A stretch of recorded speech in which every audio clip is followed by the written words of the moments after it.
Hey everyone, welcome to Unique Ways with Thomas Gerard, an audio podcast. We've got a super awesome guest today who's held an associate professor role at Simon Fraser University in the School of Interactive Arts and Technology, and an associate dean academic role in the Faculty of Communication Arts and Technology, also at Simon Fraser University. His research focuses on the theory and practice of artificial intelligence. Welcome, Dr. Philippe Pasquier. Hello, Thomas. Thanks for having me.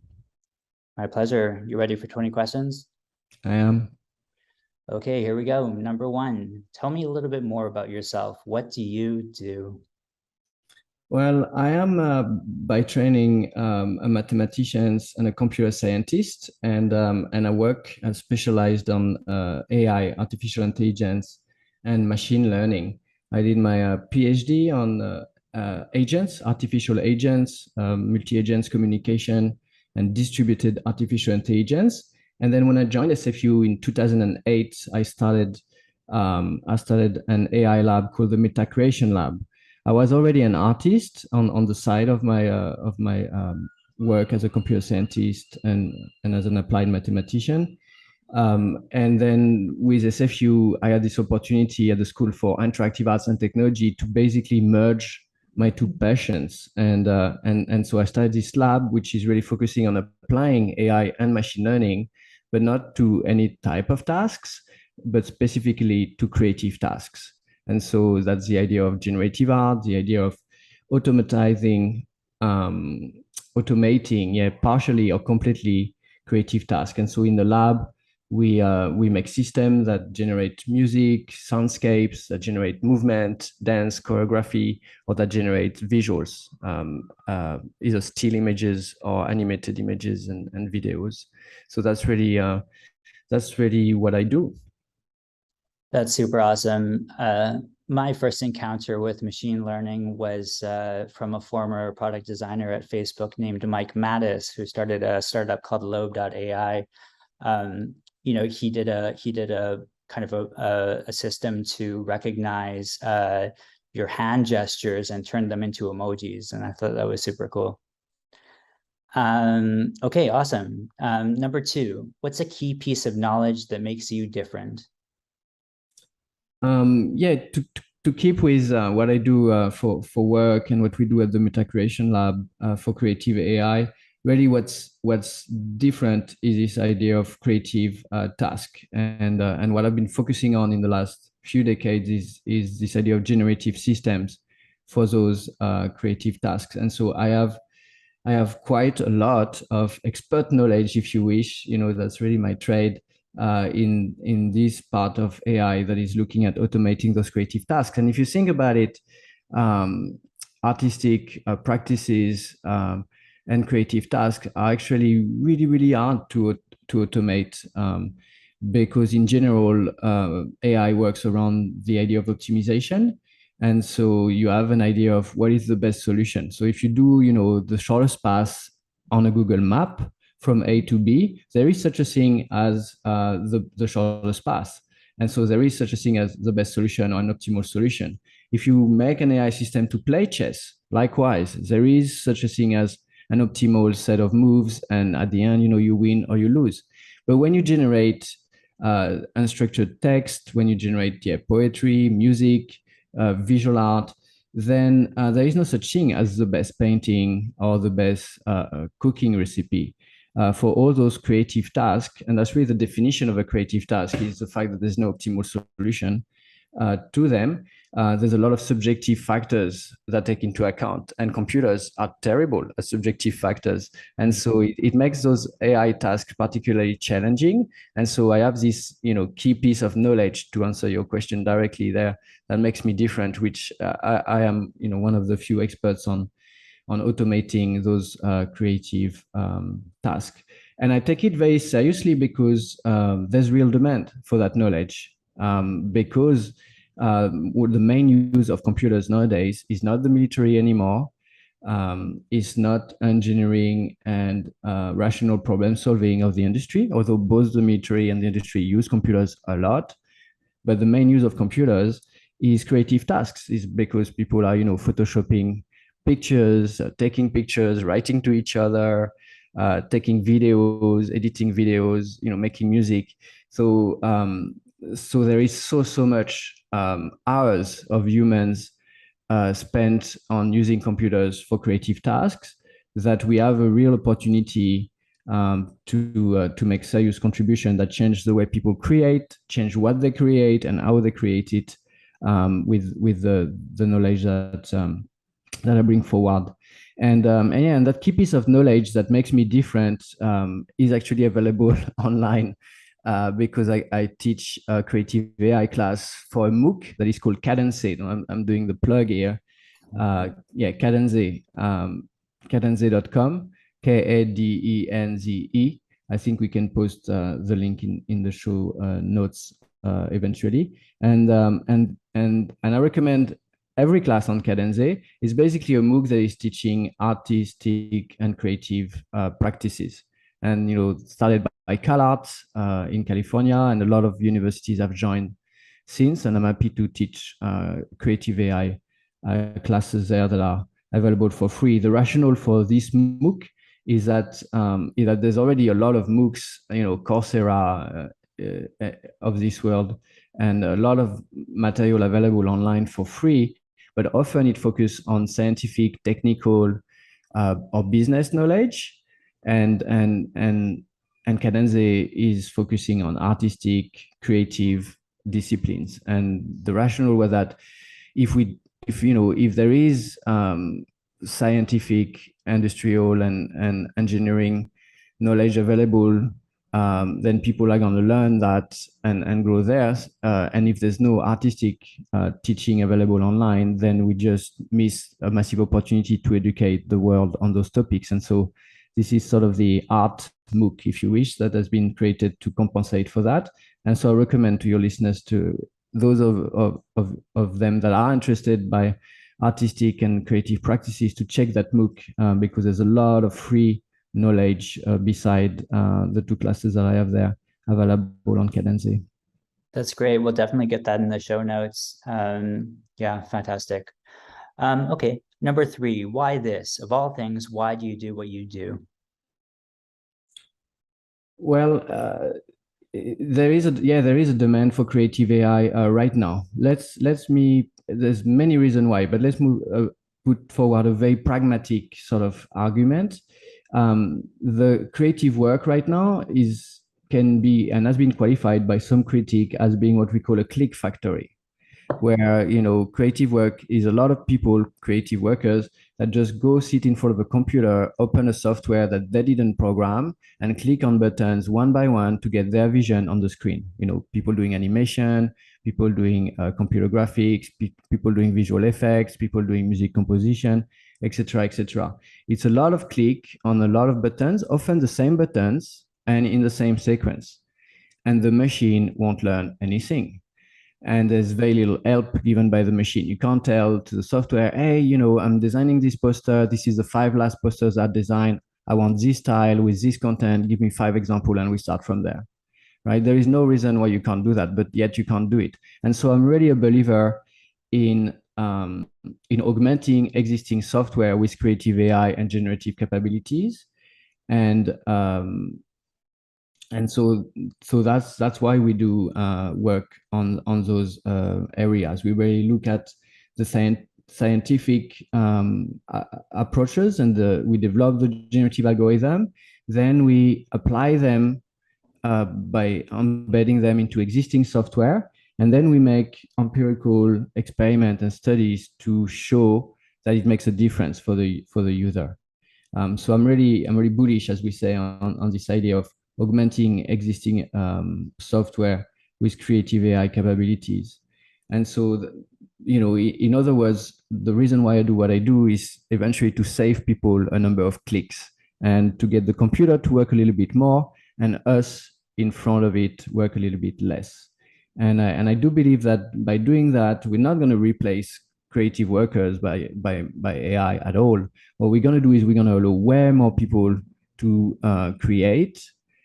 Sometimes, people that wouldn't be able to create on their own. A little bit like if you see what's happening with DALI right now, those type of models. A lot of people that don't know how to make illustrations, but with DALI they can steer the system into a direction and generate something that they feel some level of authorship of and that they're happy with, even though they themselves, wouldn't be able to do that drawing or to do that painting. So we now have the same type of systems for music, for soundscape generation, for writing, for animations. And so we're really interested in that. And we think it's going to make a big difference in the next generation of software and of computers to undo them with some of that creative AI capabilities. I like where you're going with this. I mean, I like the conversations around the creative, with unique ways. We knew we would have impressive guests like you on the show, but we knew we would have a variety of guests, and we really wanted to say that everybody has their own successes and should be able to express them. And I feel like maybe it's not a better or worse thing that you're presenting, but definitely wanted to kind of play down the better or worse and say everybody's got something valuable to contribute. Number 4, what does your future look like? Yeah, the future. Sorry, the future is a big topic. I love this artistic collective actually based in Vancouver called Instant Coffee, and they make those big posters saying the future is bright. Yeah, so the future is of interest because that's where I'm going to spend the rest of my life. And in a way, AI as a field is very oriented toward the future.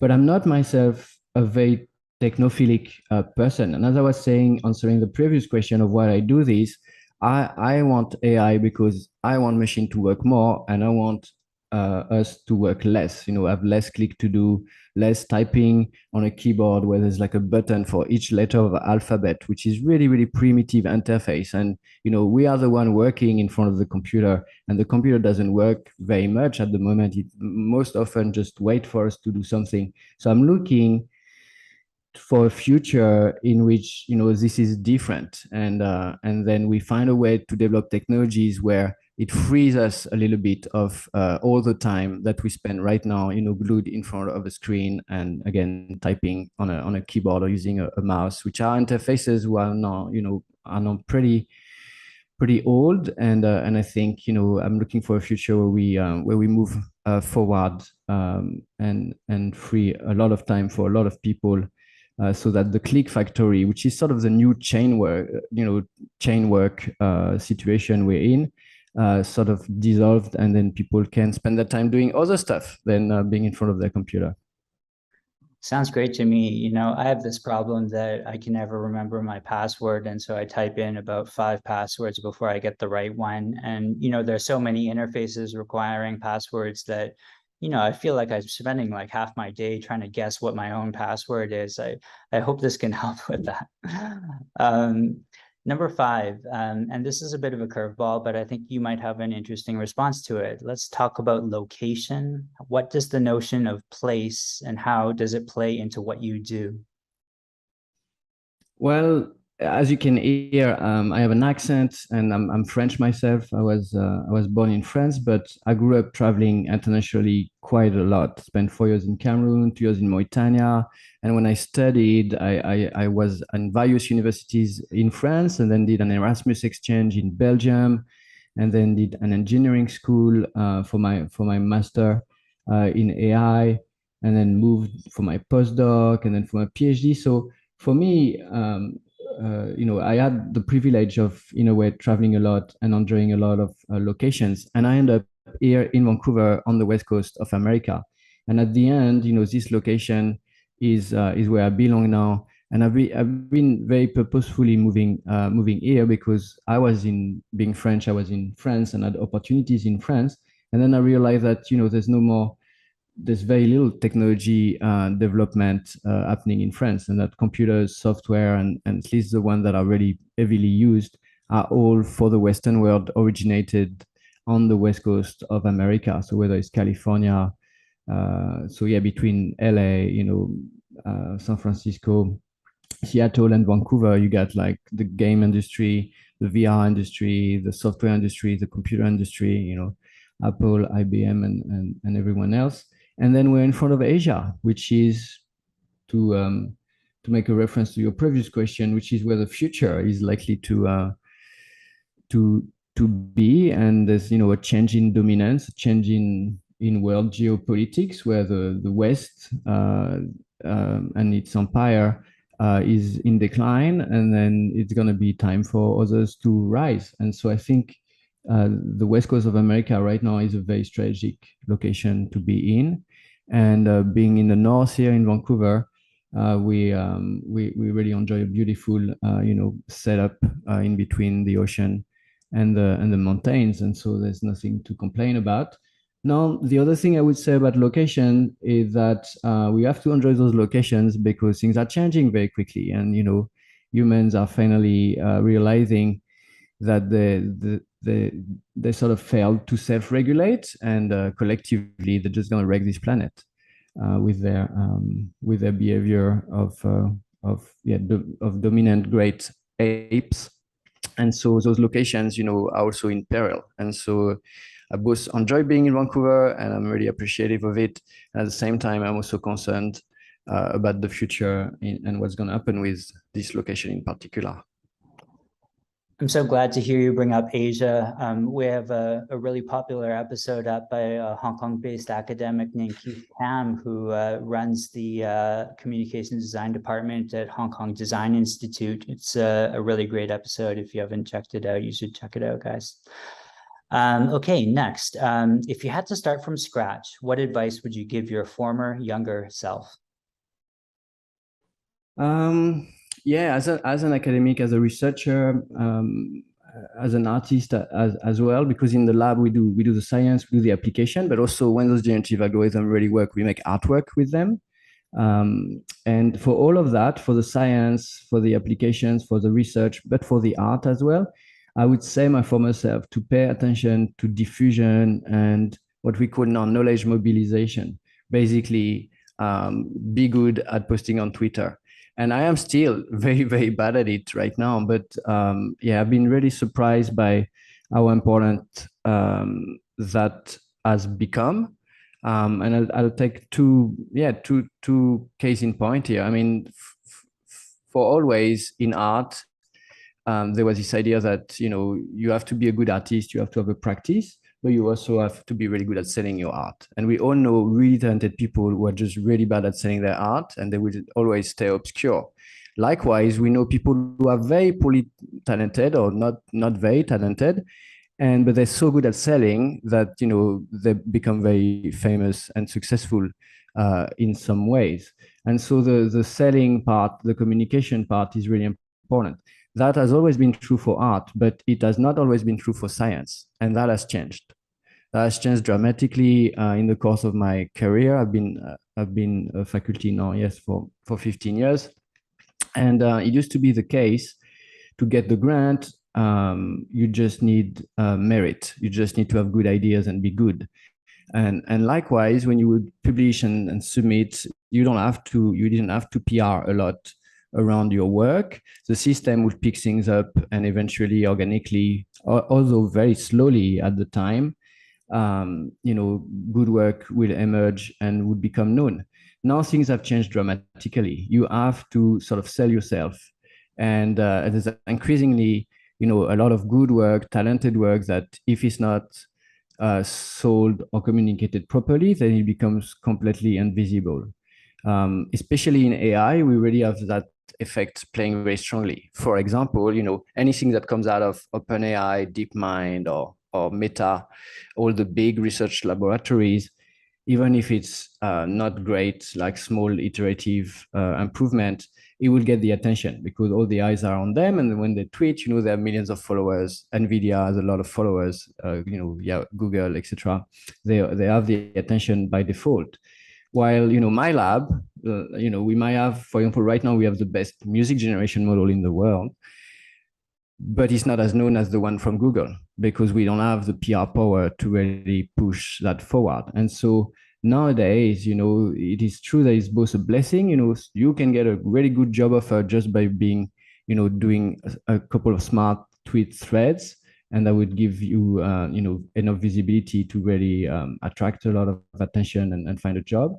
So it is potentially positive, but at the same time, the curse is that you sort of have to play that game, otherwise you become completely invisible and your work doesn't exist. And that's very, very new. And it's now the case that to get grants, you need to make a case around diffusion, knowledge mobilization. And it's not just about whether you're a good scientist and you have good scientific ideas. It's also about how much outreach are you going to get. And that is really, really new in the business we're in, which is to generate new knowledge. That is super fascinating. I have a thousand thoughts, but I won't share them. Number 7, what's a day in your life like? Well, it's pretty much like the day in everyone's life, I believe. But I'm really lucky that in academia um, and leading the lab, I have quite a bit of freedom and flexibility. Um, but yeah, apart from the mundane things in the day of my life, unfortunately, what I find is that it's a lot of time spent in front of my mailbox, and answering emails, basically. And there's also something to be said about the scaling things. Like with the lab, we've grown, and the scientific work has grown to a place where, with the grants we have, I end up myself being more of a team manager, Mm. and spending a lot of my time doing administration and making things work and feeding people vision and ideas and driving their work. But I don't get myself anymore, the chance or privilege to actually do the work myself. Mm. Yeah. That makes sense. Yeah. Keith Tam was talking about something similar about having to take on so many kind of administrative tasks, and we also had Dr. Garnett Hertz on, who talked about that as well. At what point do you stop with the admin and say, I want to make things still? Okay, great. So number 8, lifelong learning is a popular topic these days. How do you stay up to date? Yeah, in one word, the internet. I mean, right now, and for the first time in history, right, we have this instantly updated, distributed database that is the internet, and all those social media feeds that feed us updates constantly. So in fact, I want to turn the question upside down a little bit here, and what I'm interested is, how do I cease to stay updated? How do you manage the flow of information? How do you cut it? So myself, what I try to do is to keep it short and sort of have like half a day a week where I checked a number of sources that I like, and I do one round, if you wish, of update, and then I don't let anything else really interrupt me until the next week arrives, because otherwise it's very easy to just jump on those thread of information and updates, whether it's news or whether it's in my field, in AI. There's like every 6 minutes there's a new paper or a new algorithm or something I could check, or a new post online by someone showing something new. And so this is sort of a constant flow, and what's important is to manage that flow in a way that doesn't really make you just being passively addicted to it and losing a lot of time on it. That makes sense. I'm on the international conference circuit. That's in a big way how I try to stay up to date. And I'm just remembering now that here in Vancouver at a conference, you were there kind of introducing the conference. It was an arts conference at Emily Carr. Good memory. Yeah. Oh, wow. Thomas, I don't know you were there. Yeah, it's the International Symposium for Electronic Arts we organized in 2015 at Simon Fraser University, but also with Emily Carr and a lot of local institutions, the Vancouver Art Gallery. There was 1,000 registrants, and we had 40,000 people in the audience. There was like exhibitions, concerts, and aside from papers. And yeah, bouncing on what you said about conferences, I just came back from 5 different conferences and 2 festivals in Europe. It's like my post-COVID reconnection with the community, and it is incredible how much of a difference there is between an in-person conference and the Zoom, online version that we've been experiencing during COVID. So yeah, it's really good that we're back in person, and those conferences really do allow for real networking to happen, and for sure to stay up to date. It's one of the best way to do so. Absolutely. Number 9, what tools do you use? Are you more digital or pen and paper? I'm very much digital. Yeah, it's all about my laptop um, and my phone, and I'm easily a digital nomad. I'm actually almost more effective and efficient when I'm traveling, which I am a lot, than when I'm at home. But at the same time, I'm also, bound to do some studio time, and one of the things that I don't have the time to do the research and implement things myself so much. I direct research, and I manage PhD students, postdocs, and research staff. But what I do is my artistic practice, and what I do is sometimes with students, always other artistic collaborators, and prepare some shows, exhibition, installations. And so for that, I need studio time. So at some stage, I need to get into the studio, and then I won't go into the list of tools we use then, because it's a lot. Okay, halfway there. Number 10, how do you deal with work-life balance? What balance? There's no work-life balance. Like, work is life and life is work for sure. Mhm. Life is a lot of work.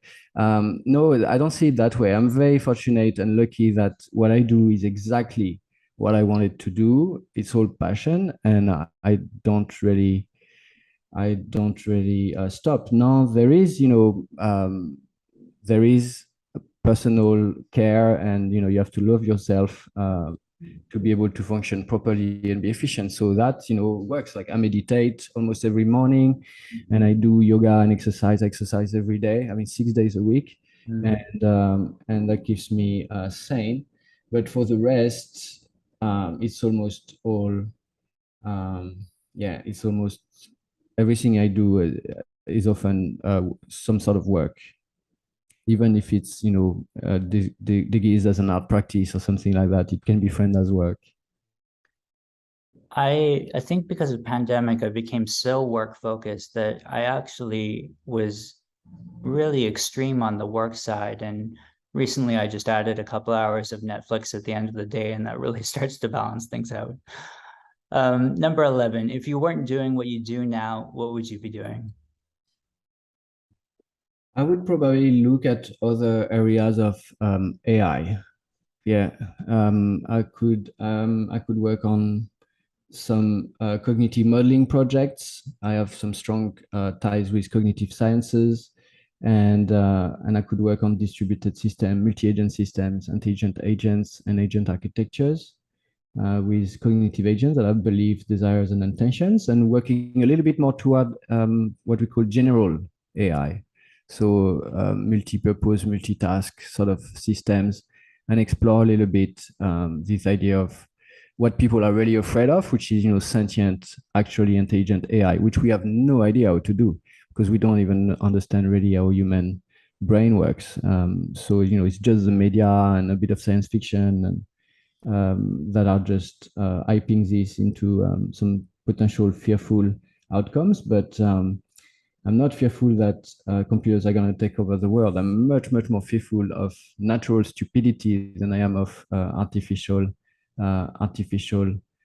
intelligence. But yeah, if I wouldn't do creative AI, I would do some other area of AI. I think there's really some fundamental research to be done there. And then, I just don't have the time to do it all. So I'm just focusing on creative AI, which we know we do well. And then, yeah, the other areas I'm just basically following and trying to just stay afloat and follow up a little bit.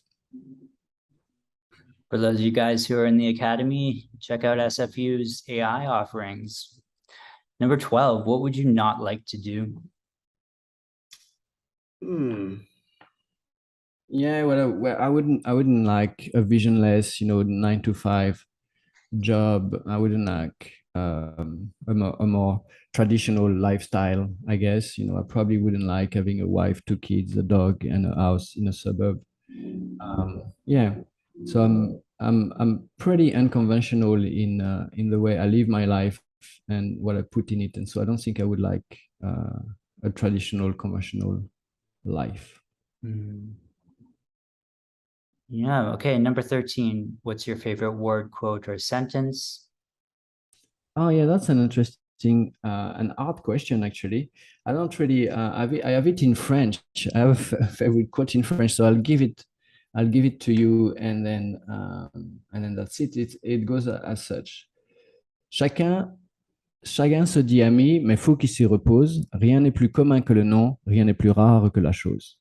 And it's from a French poet, classical poet from the 17th century. And it basically would translate into everyone says a friend, but um, but you have to be careful because it's much more rare than it appears. So he sort of says that in a much more poetic and vibrant way. Mm, the French quote. Number 14, what's your least favorite word, quote, or sentence? Um, I don't know. I find that in Canada, in BC, people are really enthusiastic, and I remember being irritated. I know, adapted to it, and I'm totally fine with it. But irritated by the word amazing. I found that it was really overused, and I had a lot of friends and colleagues and people where I was constantly thinking, but you know, if you say amazing for this, then you know what are you going to say when something actually amazing happens? And so I sometimes get irritated by the over positive attitude that some people attach to their judgment. Love it. Number 15, if you had to pick one word to describe yourself, what would it be? I would say yeah, like multidisciplinary, multitasking, multi-domain, um, a lot of multi. 16, what keeps you up at night? Um, my girlfriend, no, most seriously, what keeps me up at night, what's worrying these days, I think it's in everyone's face. It's what's happening with the climate and the environment. Um, and the geopolitical development that we are witnessing. Yeah, I find it amazing that humans are so smart and so empowered.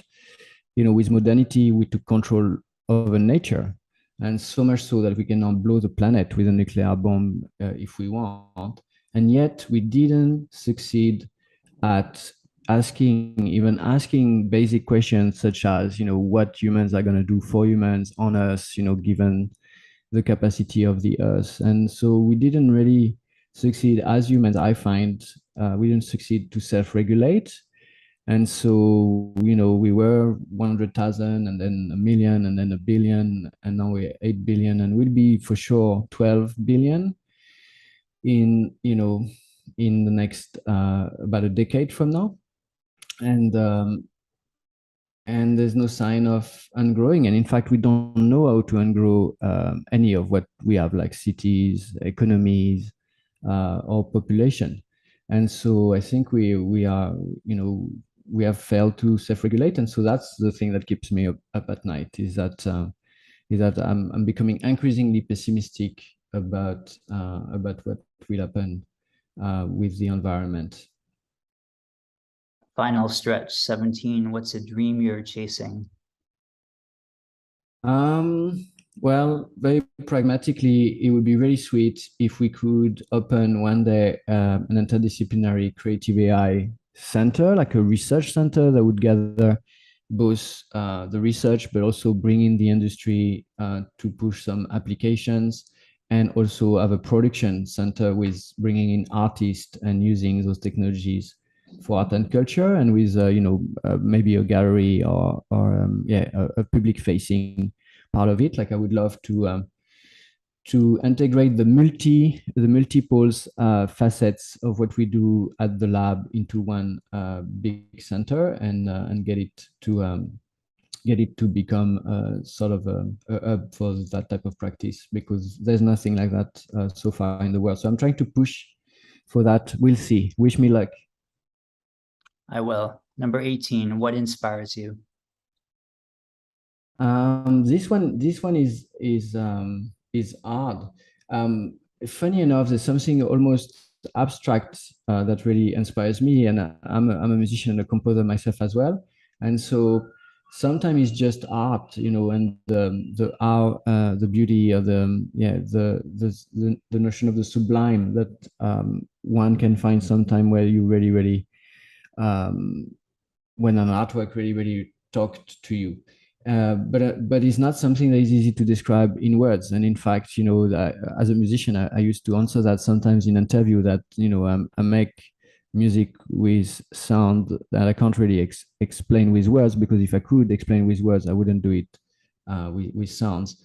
And so what inspires me, I don't think is really can be verbalized really easily, but on a more prosaic level, what inspires me is this idea of co-creativity and the potential of again using AI generative algorithmic systems in combination with human creativity. It's been a while now that co-creation has been getting a lot of traction within design education. I feel like number 19, any advice you'd like to share? Sure. I would recommend that people try to be as creative with their life as they can. So not only follow your passion, and not only be creative about what you do, but also be creative about how you do it and how you live your life. Like, we live in an extraordinary time where we are, at least as privileged as we are here in Canada, we are in almost complete control of things that were never under our control before. Like, we can choose what type of relationship we have with who and how. We can decide, what type of arrangements we live by. There's no tyrannic religion, belief system, of ideology that forces us in so many dimensions of our life. There's lots of degrees of freedom, and I find that people don't use that freedom as much as they could or as much as they should. They tend to reproduce patterns that they've experienced and seen in the past. But in the past, our grandparents, sometimes even our parents, were working under constraints that are not anymore. Like, there's a lot of constraints that have been lifted, and I think people should be creative with their life. Wonderful. And finally, number 20, how can our listeners keep tabs on you? How can we follow you? What's our call to action? Well, the Meta Creation Lab website is a good place to start if you're interested in creative AI. The Cadence MOOC for new courses, both, that's going to be not just following me, it's just a great resource of free online content.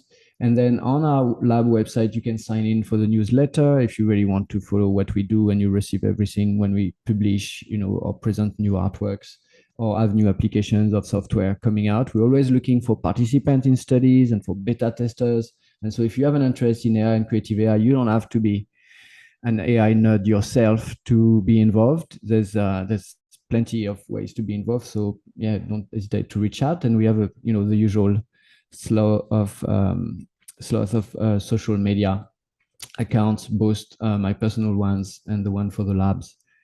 So we can post some of that in the show's notes. Okay, well, thank you so much, Dr. Philippe Pasquier from Simon Fraser University. Thank you, Thomas.